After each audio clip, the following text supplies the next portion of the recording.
Today's lesson is quite different from the norm. It's a little bit somber, to say the least. Normally, my lessons, I plan them ahead of time. I really try and answer some questions, and when it comes to the editing, all that kind of stuff, we try and make it as succinct and streamlined as possible for you, right?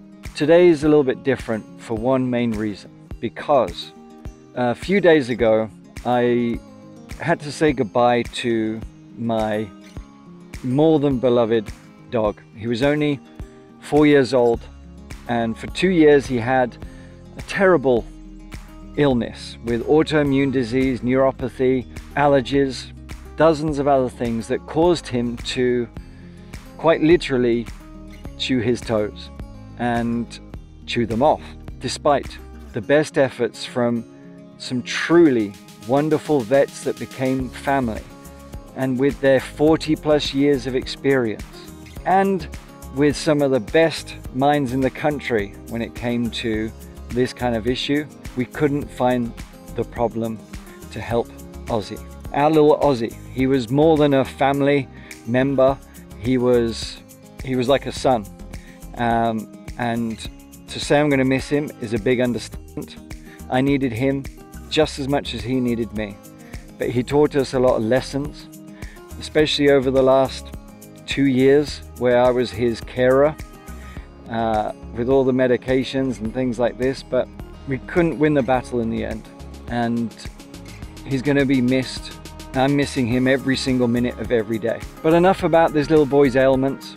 He blessed us with his total unconditional happiness and emotion, and he was such a support. But because I wasn't able to film, I was looking through old videos to find Oswald, and I stumbled upon an old Club Digest lesson that I filmed for members. I think it was a few months back, not too long ago.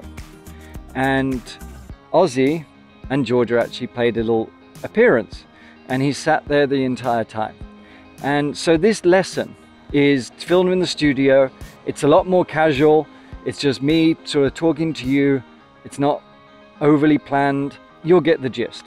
But the point is, it's still a very good lesson. It's still going to give you exactly what you need to play better golf. You're going to get 4 main principles that are going to make such a difference for you.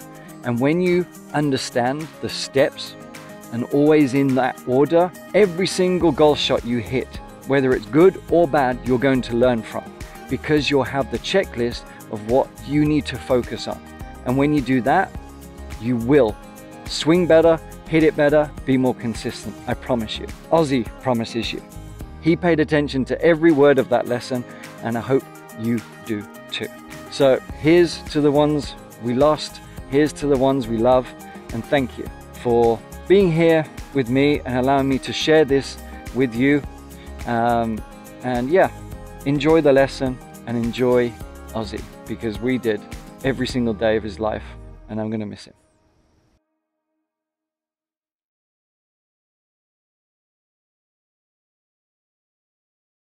This lesson is a little bit different because I'm not going to give you something specific to, one thing to go and do, but it is really one thing that you need to start applying, a principle, a fundamental of what we're trying to accomplish with this stupid game, which is to be consistent, right? We all want more consistency. There's other stuff we want as well. No matter where you are, we all could do with being a little bit more consistent, a little bit more reliable. But even though we don't often talk about what the tour players do here, there are some, success does leave clues in some ways. One of the things that tour players do that most recreational golfers don't quite realize is how much they work on the fundamentals. And I don't even particularly like using that word because it implies, at least for me, boring. That's Ozzy, that's Georgia. Say hi, everybody. Say hi. Okay. They are working on the fundamentals every single day. And I've talked about it in putting, but it really is across the board for the whole game, short game, long game. But let's just cover the long game for now. And what I want you to really absorb and to put into practice, action on a daily basis is to work through this process. No matter what you're trying to do with the swing, whether, whatever it is, it actually doesn't matter. Speed, power, working on a backswing, trying to stop a slice, whatever. It doesn't matter what we're trying to accomplish in the swing. We have to follow this order, meaning where we're at from, down the line view, what we're looking at here, right? We've done a couple of videos on this on YouTube, in the digest, and we've got some really cool things coming for a complete program to get just that alone perfectly right. So we're dealing with posture here. Then we're going to deal with setup, okay? Setup meaning basically looking at, from where you're looking at now, is what sort of tilts we have, what angles, what ball position, grip, things like this. But to be formed properly, this has to be correct first. More neutral in the pelvis, because we talked about it helps rotation and just really does help the rest of the swing. Same applies for the setup. If we can get things where we need them to be a little bit more at setup, a lot less manipulation is required throughout the rest of the swing.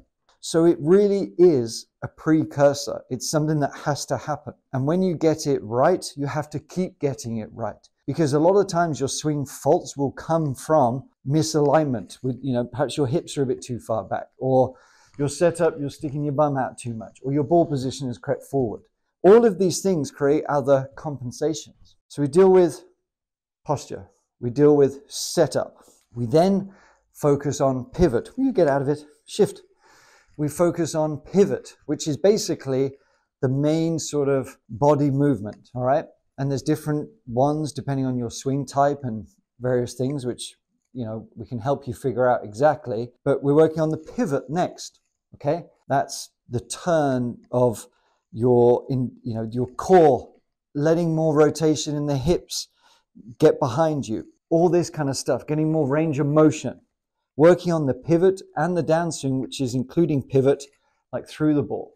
We never really have to worry about anything up here. Momentum will take us, but our pivot is going to work from setup all the way back down, sort of about to impact. That's our pivot that we're working on. But that can only go correctly when we're using the one that we need to for our body type, swing type, and it's going to happen so much easier when the posture and setup are in place. Then, basically, once we've dealt with the pivot and we keep on those things, we then add in arms, okay? Arms meaning, you know what arms are, but it really does include like what we're doing with the wrists, the forearms, the arms, just our general intention of how our body is going to guide the arms and not too much the other way around, which is what a lot of people get into. So obviously there's nuances, there's many different facets to all of these steps, but the thing I want to take home to you is just stick to that order: posture, setup, pivot, arms, and other things come after that, but that is the order of priorities for everything you work on in your game. The more you get consistent with every part of that step, especially the first two, everything else is just that much easier. So I want you to absorb that, think about it, apply it to yourself. And yes, there's specificity that we need to apply for you, but take that on board and see where you go with it for now. That's basically it. It's not a fun lesson. It's not going to give you any, wow, hey, that's exciting. But I promise you, it's really going to move the needle in your golf game. All right. It's going to, within those fundamental principles and always going back to it when you have a crap shot, when you have a crap day, you have to look at posture first, then setup, then the pivot. And you'll find that you keep going back to those spots and you start forgetting about the minutiae so much. Anyway, it will help you a lot. Let me know if you have any questions, and I hope you have a fabulous weekend.